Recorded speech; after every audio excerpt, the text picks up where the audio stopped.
This pond also has an internal filter in it, and it's good to give the internal filter a clean depending on how dirty it is. And this one also has a UV sterilizer in it here, so the UV sterilizers really need to be replaced yearly, so we might actually want to arrange to replace that UV sterilizer as well. So where possible, you want to try not to put your fish pond under really residual trees, because something you want to do on a fairly regular basis is to net out all the leaves, because the decomposing leaves are going to deteriorate the water quality of the pond.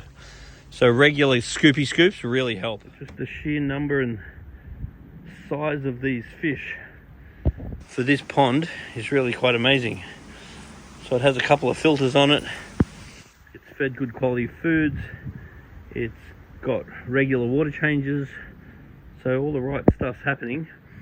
But what we have to be aware of is that every single ecosystem, when it hits its biological capacity, then Mother Nature is going to send you a catastrophe. That's basically what happens. So when you end up with too many fish in any ecosystem, either slowly Mother Nature will knock a few of them off, which might be by reducing their immune system due to increased levels of pheromones and phenols or whatever, or she might send you a disease and wipe a bunch of them out, because ultimately you can't break her rules, and she says that you've got to have balance, and if you don't offer balance, then she will give you balance.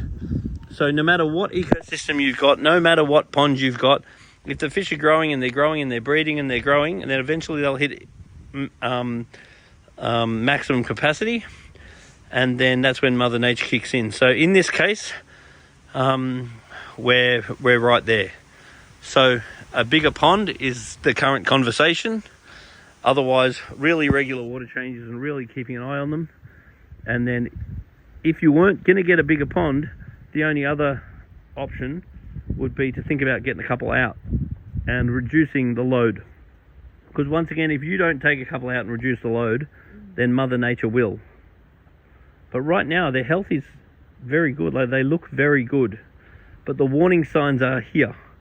The warning signs are, one, the fish are too big for the pond, and there is a little bit of ammonia in the water right now. So when Mother Nature speaks, we have to listen. You're refilling any pond or aquarium, the best way of doing it is to fill the water in the bucket, treat the water in the bucket, and then put it in the pond.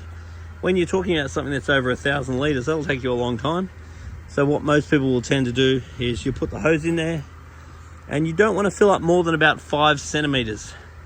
When you fill up 5 centimetres, you then add your water ager for the volume of the pond. Then you let it fill up another 5 centimetres, then add the water ager again. Because what you don't want is the concentration of water ager to get too high. Otherwise, then you'll start to kill off your good bacteria, and that will absolutely risk the life of your fish. The other thing you don't ever want to do is fill up the tap and then answer the phone or get distracted because you leave the tap on, and that can flush the pond, which many people have done with devastating effects. So you got to try and keep your concentration about you. Whack a bit of water ager in. Now the GH of this pond is currently 10, which I'm very happy with. They've just done a water change, so I'm just going to put a little bit of GH salt in the water. That just really helps their immune system. And because currently there is a bit of ammonia and low pH, looking after the fish's immune system is a good idea. And I really want this water retested at least once a week. So bringing a little video of the pond running and bringing a sample of water down to the shop once a week, if that's going to be possible, will be wonderful. Because what we're going to need to do is keep doing water changes, and we're going to have to raise the pH. So the pH needs to be raised slowly. Otherwise, we risk killing the fish due to increased ammonia toxicity. So this pond here has got what looks like an Aquamax all-in-one filter, which has a UV and everything. And it's got a nice little head on it, which is oxygenating the water very nicely. And then around this side, we have an Awasa, which is pretty much my favorite type of pond filter. They're so fabulous and they're so easy to clean. And the Awasa is returning water into a pot at the back there, and that's a really lovely feature. And you could actually get a pot that was much taller than the pond, and then that would be increased water volume for the pond, which is a good thing.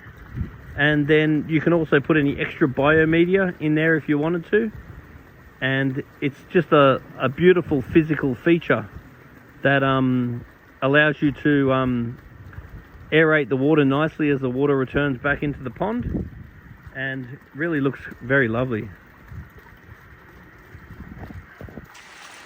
Now, we're a little bit concerned at the moment because the water quality in this pond has deteriorated due to the amount of fish that's in it, and that they haven't been able to receive their normal maintenance. So another product that never hurts to add in this situation is a product called Voogle. And what Voogle does is help to artificially enhance the immune system of the fish. So if you wanted to just know that you're doing everything you can for your beloved fish, then anytime that anything happens, especially if it involves lower quality water, then putting a dose of Voogle in is certainly a good little peace of mind.